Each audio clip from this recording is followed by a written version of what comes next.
생생한 뉴욕 현지 이슈 함께하는 시간인데 바로 연결해 보겠습니다.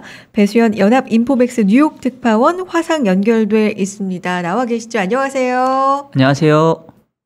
네, 안녕하세요. 네. 네. 잘 들리시죠?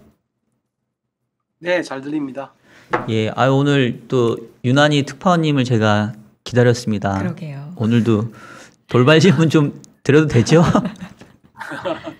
네, 아는 것대로. 예, 아까 이제 제가 1부 때도 잠깐 말씀드렸는데, 지금 미국에서 가장 화두는 약간 뭐 스태그플레이션 얘기도 나오고, 뭐 더블딥 얘기도 나오는데, 지금 저희가 계속 얘기했던 게, 경기 지표들은 조금 떨어지는데, 물가 지표는 여전히 높은 수준.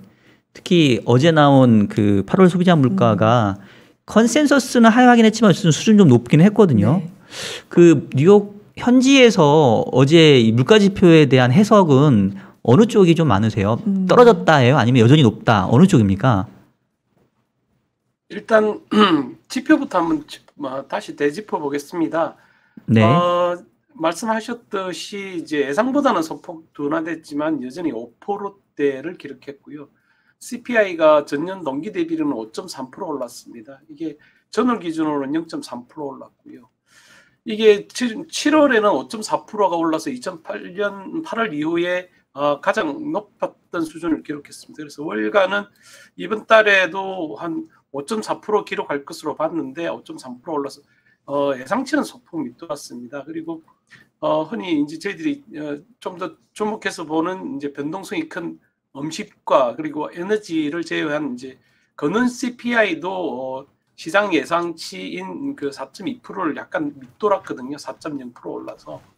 그래서 시장 예상치보다는 좀 밑돌았지만 말씀하셨듯이 5%대라는 건 엄청난 수치입니다. 지금 연준의 유연한 물가 목표제를 제시한 것도 2%대이지 않습니까? 그래서 5%대라는 건 상당한 물가 상승세이고 여기서 좀 더 저희들이 주목해 봐야 될 세부 사항이 좀 있습니다. 8월 물가 상승세에서 그 에너지 가격이 차지하는 비중하고 그동안 물가 상승세를 이끌어왔던 중고차 가격 동향을 좀 눈여겨볼 필요가 있는데요. 네. 중고차 가격은 7월 들어서 이제 상승률을 0.2%로 낮췄었습니다. 근데 8월 들어서는 이제 1.5%로 이제 하락세로 돌아섰습니다. 다만 이제 전년 대비로 보면 여전히 31.9%를 기록했거든요. 그래서 중고차 가격이 아직도 상당한 상승 압박을 주고 있고요. 반면에 이제 신차 가격도 이제 1.2% 정도 올랐고 전년 대비로는 한 7.6% 올랐습니다. 에너지 가격만 놓고 보면 제가 이 코너를 통해서도 말씀드렸지만 유가 상승세가 상당히 가파르게 실생활로 다가오고 있는데요. 전년 대비로 보면 42.7%나 올랐습니다. 이런 등등이 지금 물가 상승세에 지금 반영이 돼 있고요. 다만 저희들이 조금 더 눈여겨봐야 될 것 중에 하나는 그 임금 상승률이 아직까지 물가 지수에 반영된 건 좀 미약하다. 좀 더 구체적으로 보면 8월 주간 평균 실질 임금은 이제 전월 대비 0.3% 오르는 데 그쳤고요. 전년 대비로는 0.9% 떨어진 것으로 지금 집계됐습니다. 그래서 이게 지금 가파르게 오르고 있는 임금 인상이 지수에 언제 반영될지는 좀 더 지켜봐야 될 것 같습니다. 그러니까 이게 말씀 주신 것처럼 지표는 사실은 기저효과 때문에 떨어지긴 했는데 실제로 체감적으로 느끼시는 물가는 지금 전혀 떨어진 걸 못 느끼고 계신다는 말씀인 거죠? 네, 지금 당장 말씀을 드리면 임금 상승세가 상당히 가파릅니다. 지금 아마존 우리 뭐 전 세계에서 가장 큰 기업이 되어버렸는데요. 아마존이 지금 미국 전역에서 한 12만 명 이상의 직원을 채용하겠다라고 공고를 내면서 평균 시급을 $18로 제시했습니다. 제가 이 코너를 통해서도 여러 번 말씀을 드렸는데 최근에 그 미국 주요 소매 기업들이 최저 시급으로 제시하고 있는 게 $15 안팎이었습니다. 그러다가 월마트가 채용 부진을 이유로 $16로 상향 조정해서 제시했고요. 경쟁업체인 타겟 같은 경우에는 대학 학업에 따른 학자금도 대주겠다 등등의 아주 파격적인 조건을 내걸고 있을 정도입니다. 그래서 인력 부족이 지금 임금 상승세로 이어지고 이 임금 상승세가 나중에 그 원가 부담으로 이어지는 그런 악순환이 지금 악순환의 고리가 완성되지 않을까 하는 우려는 여전한 것 같습니다. 네. 8월 물가지수가 시장 예상을 약간 하회했습니다. 말씀해 주신 것처럼. 그래서 인플레 압력이 정점을 통과했다라는 시각도 있습니다만 말씀해 주신 것처럼 또 물가 자극 요인이 여전한 만큼 물가 상승세가 이어질 거다. 이런 전망도 있는데 이 부분 현지 분위기 다시 한번 좀 정리해 주실까요? 특파원님? 네, 지금 지수로 보는 경기라든지 물가 상승 압력이라든지는 분명히 정점을 지나고 있는 건 맞는 것 같습니다. 다만 저희들이 체감하고 있는 부분은 아직까지 고용이 정상화되지 않았고 미 가계가 저축해 놓았던 자금을 아직 소진하지 않았고 그리고 그동안 그러니까 억눌렸던 소비가 아직 정상화되지 않았다는 부분 이런 등등이 앞으로 어떻게 작용할지는 좀 더 지켜봐야 될 것 같습니다. 최근에 식당을 가면 이제 뭐 사회적 거리두기라든지 이런 게 없어졌기 때문에 자리를 찾기가 어려울 정도입니다. 특히 뉴욕 맨하탄 같은 경우에 우리 한식집 가운데 좀 인기 있는 큰 집이라는 식당이 있는데요. 거의 지금 자리를 찾아보기 어려울 정도로 상당히 상황을 이루고 있습니다. 지금 이제 물가 얘기를 쭉 들어봤는데 사실 이번 주에 주요 지표 중에 지금 목요일 날 8월 소매 판매 나오잖아요. 지금 뭐 컨센서스는 어느 정도 수준에서 형성되고 있죠? 네, 먼저 이제 소매 판매, 소비자 물가 지수 이런 게 왜 미국 경제에서 이렇게 중요한지 제가 아는 한도 내에서 좀 추가로 좀 말씀을 드려보면 박사님 계시지만 뭐 저희들 모르는 입장에서 좀 쉽게 말씀을 좀 드려보겠습니다. 그 국내 총생산 그러니까 한 나라의 경제 성장률을 세 가지 측면에서 볼 수 있는데 일단 지출 사이드로 보면 가계의 소비, 기업의 투자, 정부의 재정 지출 그리고 대균형을 나타내는 경상수지가 되지 않습니까? 이게 이제 사실은 미국의 사이먼 쿠즈네츠라는 분이 이미 GNP라는 개념을 도입해서 경제정책에 적용하면서 이제 그 공로를 인정받은 노벨상을 받기도 했던 그런 개념인데요. 여기에서 미국은 경상수지 부분은 매년 엄청난 적자를 볼 정도입니다. 그리고 재정 지출도 그동안은 정말 보잘것없었고요. 기업의 투자도 사실은 뭐 거의 기여를 하지 못했습니다. 그래서 소매가 미국 달러와 발권력을 동원한 그런 소비, 이 소비가 미국 그 GDP 3분의 2 이상을 떠받치는 아주 핵심 경제 요소거든요. 그래서 이게 소매 판매가 엄청 중요한 부분이고요. 이코노미스트는 그래서 이 8월 소매 판매가 한 전월보다는 한 0.7% 줄어들 것으로 지금 예상을 하고 있습니다. 그리고 7월에도 이미 소매 판매는 1.1% 줄어든 바 있고요. 이건 분명히 이제 델타 변이 재확산이 영향을 준 것으로 지금 풀이되고 있습니다. 가장 크게는 예컨대 뭐 항공기 예약 지수가 크게 늘었다 이런 등등이 있었고요. 고용도 예상보다 뭐 크게 늘어나지 않았던 건 저희들이 이미 확인했지 않습니까? 그래서 이 부분 등을 예상하면 소매 판매가 그렇게 획기적으로 늘어날 것 같지는 않다 하는 그런 컨센서스가 있는 것 같습니다.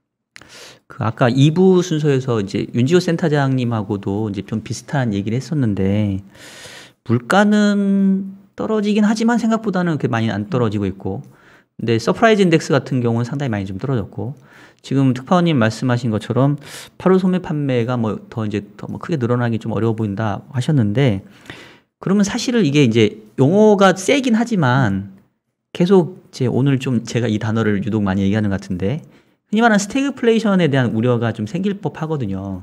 그리고 제 기억에 며칠 전인가 그 엘 에어리언이 스태그플레이션에 대한 우려가 좀 미국에서 커질 수 있다는 얘기를 한 것 같은데 혹시 현지에서 뭐 스태그플레이션이나 뭐 경기에 대한 우려 이런 게 좀 제기되는 그런 시각은 없을까요?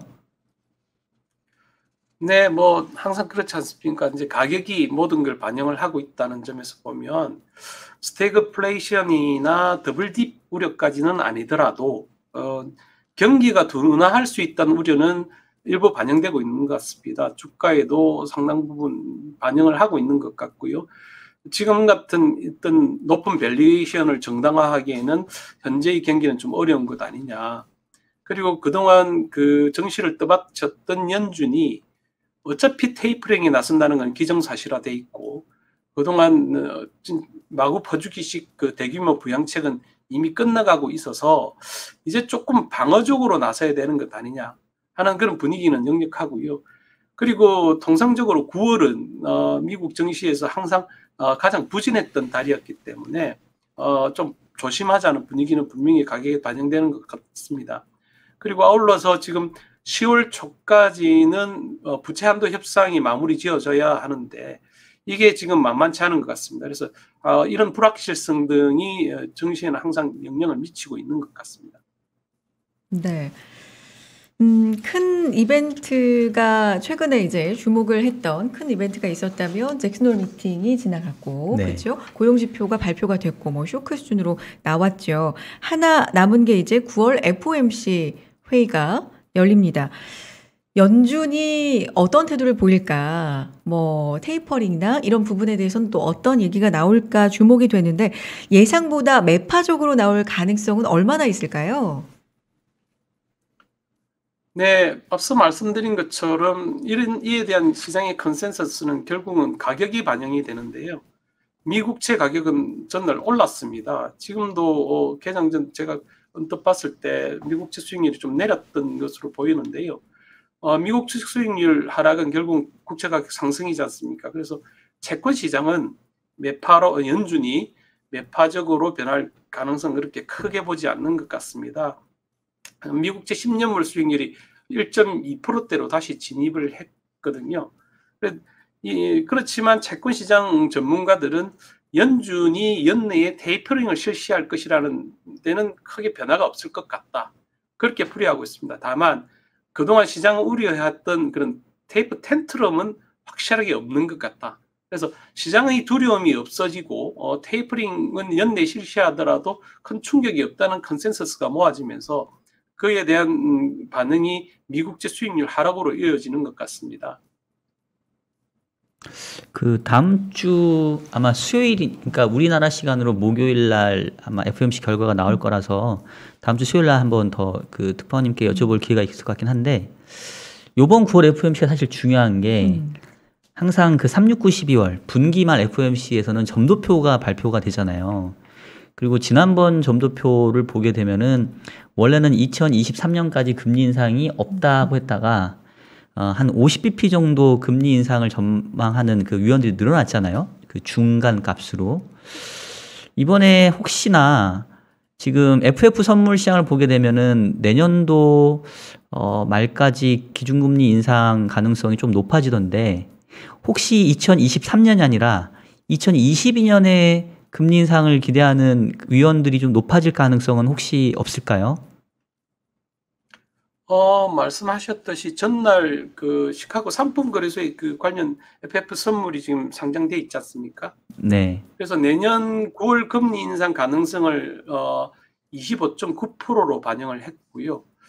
그리고 해당 기간까지 1회 금리 인상 가능성을 한 22% 정도, 그리고 2회 금리 인상 가능성을 2.9%로 예상했거든요. 그래서 이미 좀 연준 내부에서도 그에 대한 분위기 변화에 대한 그런 테이블 세팅은 지금 해가고 있는 것으로 지금 관측되고 있고요. 이미 그 내년에 저희들이 이 코너를 통해서 한번 말씀드렸지만 그 연준 FOMC 위원들의 구성이 대폭 바뀝니다. 특히 매파가 많이 진입을 하게 돼 있거든요. 그랬을 경우에 FOMC의 그 분위기 변화는 우리가 생각했던 것보다는 좀 더 가팔라질 수도 있다 하는 그런 경계는 풀지 말아야 될 것 같습니다. 네. 미국 시장 이야기를 좀 해보겠습니다. 미증시가 9월 들어서 뭐 소폭이지만 어쨌든 좀 조정을 보였습니다. 월가에서는 일시적인 조정으로 보는 시각도 우세하다고 알고 있는데 어떤가요? 현지 분위기를 좀 전해주시죠. 네, 원래 어제 시장은 인플레이션 지표가 좀 예상치를 밑돌았다는데 안도하면서 초기에는 좀 상승폭을 확대를 했었습니다. 근데 이제 이후에는 이 지표가 연준의 테이퍼링 일정을 늦출 것 같지는 않다. 채권 시장도 그렇게 컨센서스가 형성됐고요. 그러면서 그렇다면 지금 너무 과도한 거 아니냐라고 하는 분위기가 형성됐던 것 같습니다. 그래서 아울러서 지금 앞서 말씀드렸지만 지금 테이퍼링 우려에다가 미국 연방정부의 부채 한도 협상 그리고 실적 둔화에 대한 우려 등등이 겹치면서 좀 조심하자 하는 그런 분위기는 지금 확산되고 있는 것 같습니다. 네, 오늘 또 늦은 시간까지 말씀 전해주셔서 감사드리고요. 혹시 준비하셨던 내용 중에 말씀 다 못하신 거 있으시면 추가로 말씀해 주실까요? 예, 제가 지금 다음에 한번 기회를 주시면 그러니까 아마추어 입장에서 생각하는 4차 산업혁명에서 저희들이 좀 눈여겨봐야 될 주요 관전 포인트에 대해서 그동안 좀 고민했던 게 있는데요.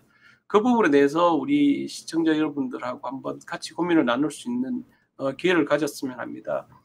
상당히 좀 모호하고 좀 납득이 되지 않는 용어들이 많이 지금 유통이 되는 것 같습니다. 예컨대 스마트 시티, 스마트 팩토리라는 말을 4차 산업혁명이 하도록 말씀하시는데 여기서 스마트가 어떤 의미인지는 아무도 디파인을 해주지 않는 것 같습니다. 그런 부분에 대해서 저 개인적 그리고 그동안 고민했던 부분을 한번 같이 의논해 볼 수 있을 것 같긴 합니다. 되게 좋은 내용 기대가 되고요. 진짜요. 지난번에 우리 특파원님께서 또 테슬라에 대한 얘기도 해주셨는데 되게 이게 조예가 깊으시거든요. 그래서 그 말씀하신 컨텐츠 다음번에 네. 한번 저희 시간 한번 만들어서 들어볼 수 있는 그런 기회가 있었으면 좋겠습니다. 기대하겠습니다. 예, 네. 오늘 또 고생 많이 하셨습니다. 네. 연합 인포맥스 수고하셨습니다. 배수연 뉴욕 특파원 고맙습니다.